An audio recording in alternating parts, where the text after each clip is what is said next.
අලුතෙන් SLT Mobitel Home 4G LTE connection ගන්නාට වටිනා tab computers සහ data දීමනා. අලුතෙන් SLT Mobitel Home 4G LTE connection ගන්නාට වටිනා tab computers සහ data දීමනා. Lifebuoy shampoo ලොකු බෝතලෙන් වැඩි ඉතිරියක්.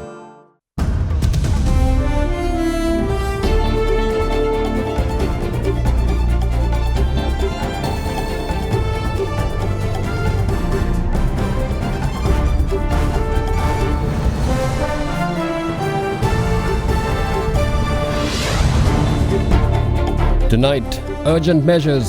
The PTA temporary provision bill passes its second reading. So all that I am doing today is presenting to this House the urgently required amendment. On the way, the Supreme Court determines that the surcharge tax bill can be passed with a simple majority. Overseas expertise. The Cabinet approves the hiring of foreign legal help for debt restructuring discussions. Continuing trust. AdaDerana wins the People's News Provider of the Year for the 4th year running. Slim Kanta People's News Provider of the Year, TV Derana News. All this and much more coming up on First at 9 this Tuesday, the 22nd of March 2022. Guru Karamungu Tulsi Saha Kuruntuale Hakunen Lauchi Ginger Plus. From AdaDerana, this is AdaDerana First at 9. Live from Studio 24 in Colombo. Bringing you the latest from across the island and the international stage, you're watching First at 9. I'm David Ebert. As a confirmation of the complete trust placed in us by the people of Sri Lanka, AdaDerana has been adjudged as the People's News Provider of the Year at the Slim Kanta People's Awards 2022 for the 4th consecutive year running. Meanwhile, TV Derana picked up the top award for the People's Youth Choice Channel of the Year, as well as the People's TV Channel of the Year.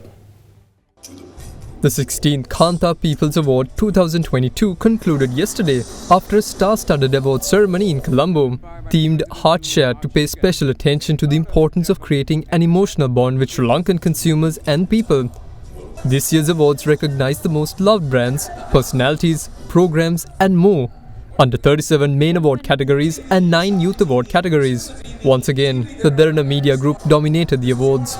In a significant moment of pride for AdaDerana, our channel was adjudged the winner of the People's News Provider of the Year award for the 4th consecutive year.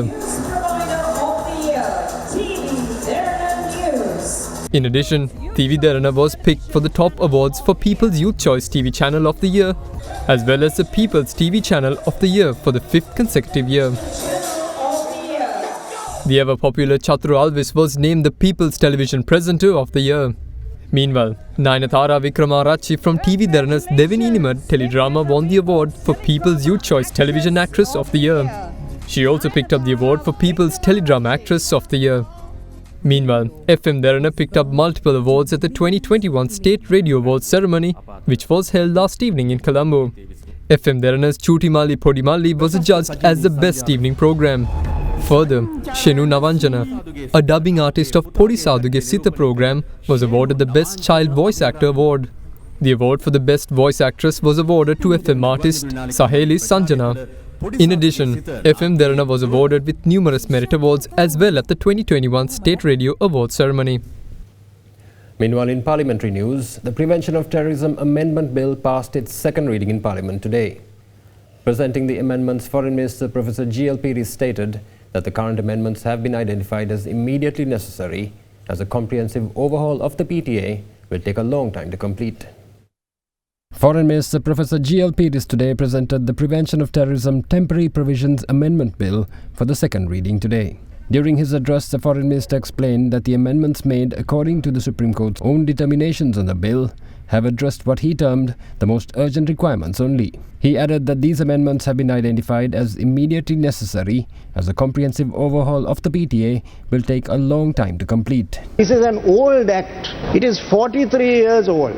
Now I want to make it very clear that this is an initial step. The government is engaged in a comprehensive review of security legislation in our country.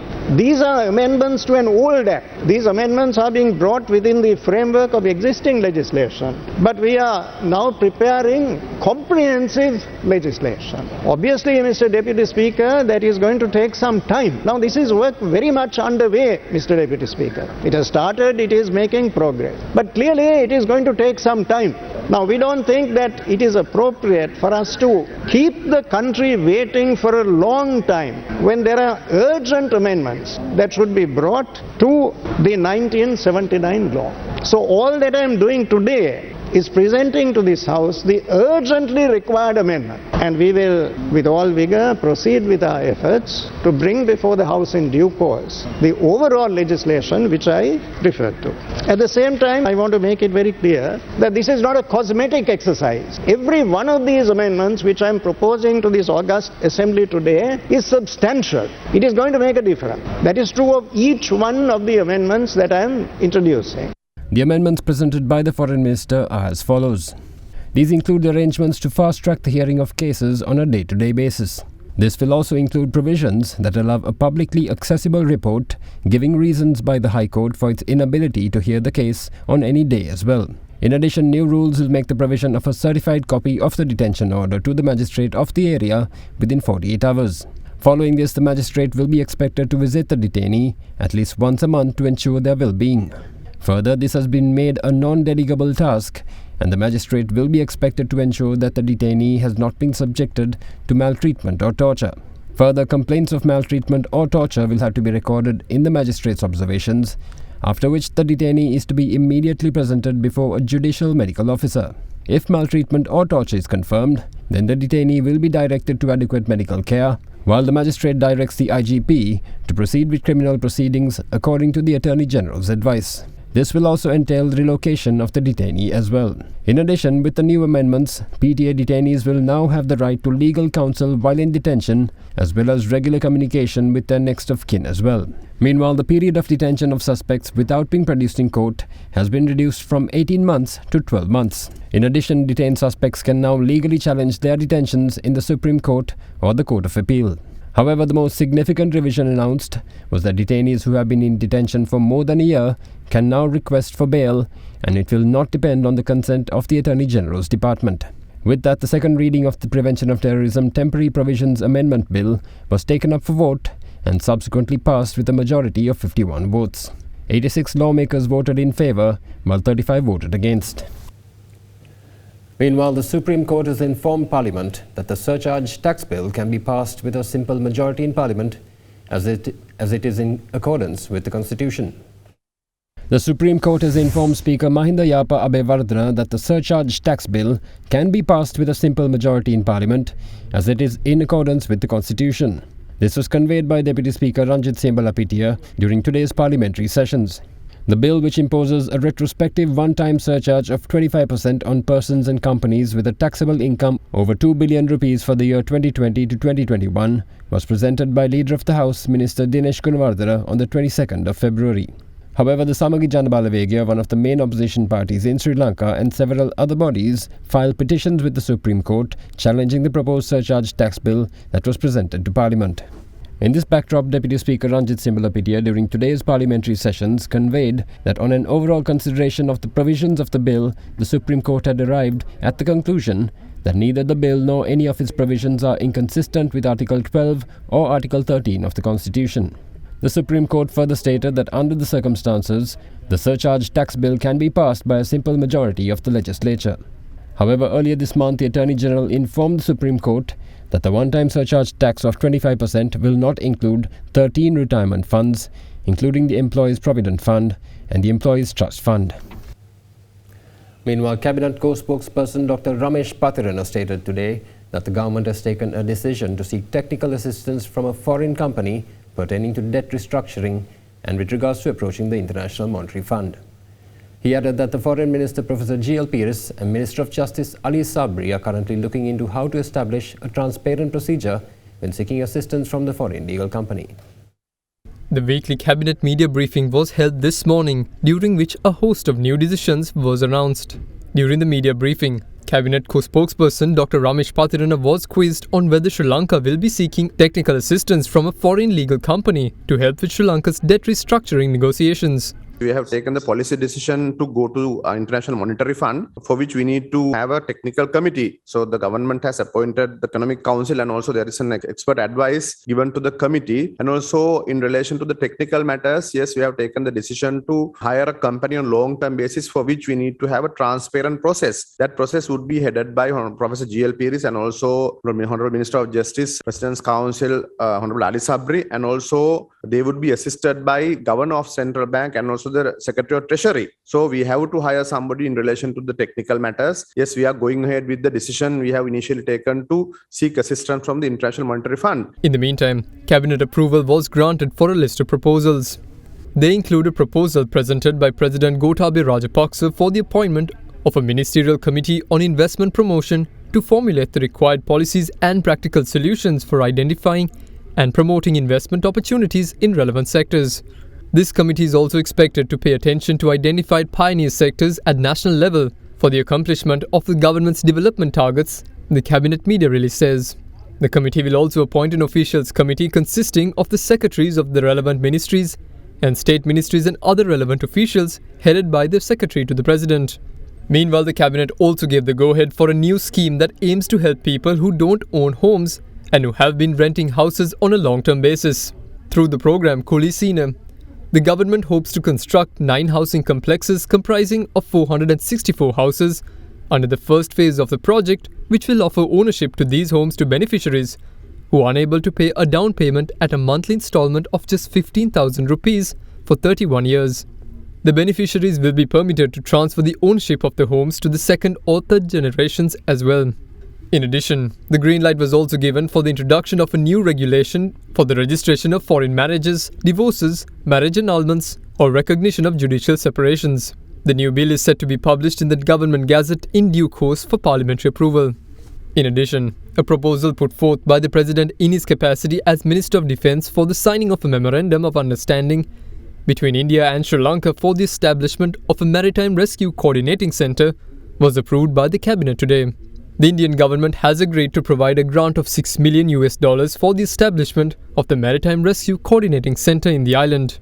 Further, the cabinet also announced a grant of 300 million Indian rupees, a unified digital identity framework for Sri Lanka.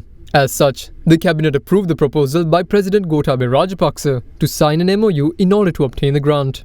In the meantime, the cabinet gave the go-ahead to enter into an MOU with the Indian government to assist the development of fishery harbours at Point Pedro, Pesale, Gurunagar, Balapiti and other mutually agreed upon locations. And with that, we'll be back with more local news right after this break.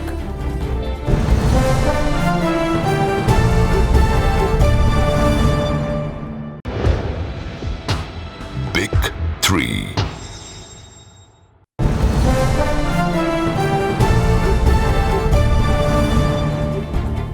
Welcome back. Minister of Energy Gamini Lokuge has assured the public that there will be no fuel shortages in the country by the Singalan Tamil New Year when sufficient stocks will be made available. Speaking in Parliament today, he stated that the country at the moment has enough fuel, with more shipments expected to arrive under the Indian line of credit.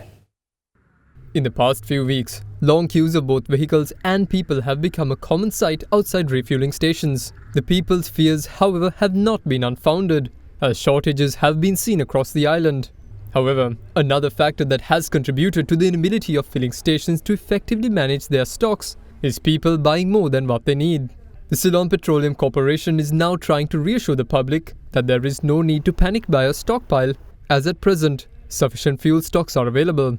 The CPC says that if this trend continues, an artificial shortage will be inevitable.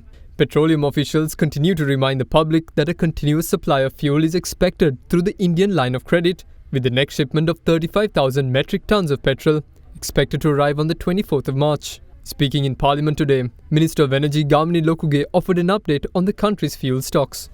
අද වෙනකොට ලංකාවේ හැම පිරුම් හලකටම diesel petrol bowser දෙකක් නැත්තම් තුනක් දවසකට දෙන්න තත්ත්වයට පත් වෙලා තියෙනවා. අද උදේ පෝලිං තිබුණත් මේ මොහොත වෙනකොට මුගක් දුරට පෝලිං අඩු වෙලා තියෙනවා. මේ සතිය අවසන් වෙනකොට මේ තෙල් අර්බුදය හුඟක් දුරට සමනය වෙයි කියලා හිතනවා අපි දැන් බෙදා හැරීමේ කටයුතු කරගෙන යන හින්දා. මේ මොහොත වෙනකොට අපි ගාව දවස් 3කට 4කට අවශ්‍ය ඩීසල් පෙට්‍රල් භූමි තෙල් තියෙනවා. ඒකම ඊළඟට එන නැව්වල මේ මාසෙට සෑම දවස් 4කට සැරයක් ඩීසල් හා පෙට්‍රල් නැවක් එන්න තියෙනවා. ඉන්දියාවේ ගත ණය ආධාර යටතේ ඒකම අපි ඇනෝම් කරපු තෙල් නැවුත් මේ අතරට එන අඩුපාඩුව පරිමාණ ඒ හින්දා සිංහල අවුරුදු වෙනකොට ලංකාවේ තදබල තෙල් හිඟයක් නැතුව පාරිභෝගික තෙල් ලබා ගන්න පුළුවන් කියන එක මම ඇමතිවරයා හැටියට කියන්න කැමතියි. In the meantime, Sri Lankan army personnel have been deployed from today at all Sipetco refueling stations to ensure systematic distribution of fuel. According to army media spokesperson Brigadier Nilantha Premaratna, at least 2 army personnel are deployed at every fuel pump. He added that soldiers will help to organize fuel distribution but will not be involved in crowd control. However, the involvement of the army at refueling stations was taken up at the cabinet media briefing today.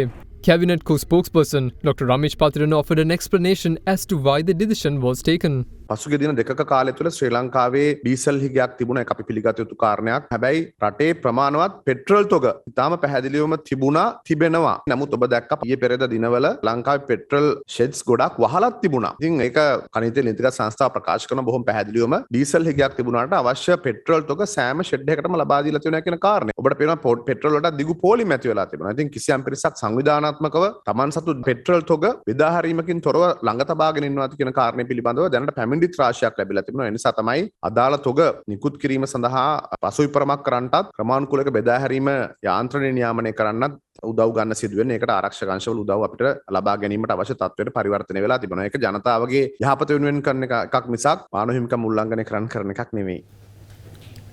The Ceylon Electricity Board denied media reports quoting State Minister Dayasiri Jayasekara that electricity charges could rise by 500%, as discussions have only focused on a 50% hike to prevent the CEB from making further losses. In the meantime, hydroelectric generation continues to be affected by depleted water levels in reservoirs. The Ministry of Power warned today that hydropower generation has been dealt a severe blow as a result of declining water levels in the country's reservoirs as a result of low rainfall. Issuing a media communique today, the ministry says that existing water levels are unable to generate at least 60% of total capacity that reservoirs can generate individually. According to the water levels at the Victoria Reservoir, it can only produce 34.5% of its total capacity. In addition, the electricity generation capacities of Castlereagh, Mousekele, Randanigala and Kotmale are now at 16.5%, 30.9%, 56.3% and 22.1% respectively. In the past few months, low hydropower generation has led to a rise in the demand for diesel-produced electricity. In the meantime, comments by State Minister Dayasiri Jayasekara, alleging that electricity charges are set to rise by 500%, have led to major public panic. However, the Ceylon Electricity Board says that discussions have taken place only on a tariff hike of 50%, just to cover their losses of 12 rupees from every diesel-generated electricity unit. Further, this tariff hike has been communicated to the PUCSL and is currently under review. Meanwhile, economists believe that Sri Lanka's National Consumer Price Index headline inflation for the month of February, recorded at 17.5%, is just the start and that it will only continue to increase. However, as a solution to bring down inflation, experts have recommended that the government raises domestic production. The Sri Lankan people are facing some tough economic conditions currently, with the price of many essential goods skyrocketing. As such, according to the Department of Census and Statistics, the National Consumer Price Index headline inflation had risen to 17.5% in the month of February. The figure comprises of 11.7% hike in food prices, along with a 5.8% rise in non-food items. This is a 1.1% rise in inflation in the month of February, compared to the month of January, during which inflation was recorded at 16.8%. Core inflation, meanwhile, also rose to 14.1% last month, from 12.9% recording during the month of February. The department stated that there has been a 60.1% rise in the general price level compared to the base year of 2013. Similarly, there was also a 1.1% rise in the Colombo Consumer Price Index headline inflation for the month of February. CCPI core inflation, meanwhile, for the month of February was recorded at 15.1%, while the figure stood at 14.2% in the month of January. As such, speaking to the AdaDerana English News, the head of the Department of Business Economics, Professor Janak Kumarasinghe, strongly believes that the country's inflation will continue to rise. There might be two causes for the inflation. One is we call demand pull inflation. Demand pull inflation is people are chasing too few products in the marketplace. On the other side of the coin, we have another reason for inflation. That is the cost push inflation. The cost push inflation occurs when overall prices increases due to increasing the cost of raw material and wages. So if you consider the present Sri Lankan situation, unfortunately for the Sri Lankan inflation at the moment, these two reasons are the main causes for the inflation. So most of the goods we produce here are used, imported raw materials. So the cost of these material and intermediary items has increased due to the rupee depreciation, which will ultimately further increase the cost of the final product. I could be very certain that the inflation will increase in near future further. You have to increase the production. You have to use domestic resources and increase the domestic production. And SLPP parliamentarian Nimal Lanza has handed over his letter of resignation from his ministerial portfolio as the State Minister of Rural Roads and Other Infrastructure. In a letter to President Gotabaya Rajapaksa, Lanza says that he is unable to continue his state ministerial portfolio at a time when the general public of the country is suffering from an economic crisis. His resignation came in the backdrop where parliamentarian Jayantha Samaravira also stepped down from his portfolio as State Minister of Warehouse Facilities, Container Yards, Port Supply Facilities and Boats and Shipping Industry Development. Earlier this month, MPs Udaya Gamanpilla and Vimal Weerawansa were removed from their portfolios by the President.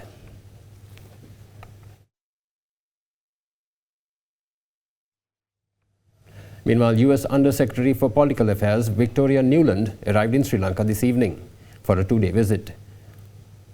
She was welcomed by Foreign Secretary Admiral Professor Jayanath Kolumbage. During her visit, Under-Secretary Newland is scheduled to call on President Gotabaya Rajapaksa and Foreign Minister Professor G.L. Pires.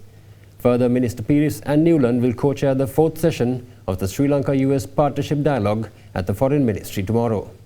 In addition, Under-Secretary Newland is scheduled to visit the Colombo port and meet the business community and civil society. The AdaDerana family lost one of its most loved and respected members today. Head of AdaDerana News camera unit Pubudu Deepananda passed away last night at the age of 44 years. His final rites are scheduled to be worked off on Thursday, the 24th of March. Pubudu Deepananda joined the Derana family in 2006 as one of its founding members. A sound expert in camera work, he was commended over his service rendered as a cameraman in reporting news from the battlefield during the Civil War. Last night, due to sudden illness, Pubudu was rushed to the National Hospital in Colombo. However, he passed away on his way to the hospital. Before his demise, Pubudu was also present at the Slim Kanta People's Award ceremony last night, in which Derana won several awards. A father of one, he was aged 44 years at the time of his demise. His final rites are scheduled to work off at the Vadua Public Cemetery on Thursday, the 24th of March.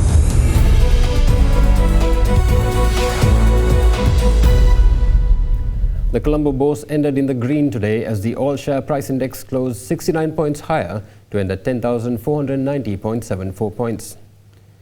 However, the S&P SL20 index of more liquid stocks ended in the negative today, ending 24.55 points lower to close at 3,593 points. The share volume was over 55 million, while market turnover was recorded at 1.3 billion rupees. Foreign participation in market activity has remained at subdued levels, with foreigners closing as net buyers. Foreign purchases amounted to 34 million rupees, while foreign sales stood at 19 million. Capital goods and diversified financial stocks led the turnover. In the meantime, oil rose towards $116 a barrel today, adding to a 7% surge the previous day, supported by supply risks from potential European Union oil embargo on Russia and concerns about attacks on Saudi oil facilities. And that's all the news we have for you tonight. Join us again at the same time tomorrow. Good night.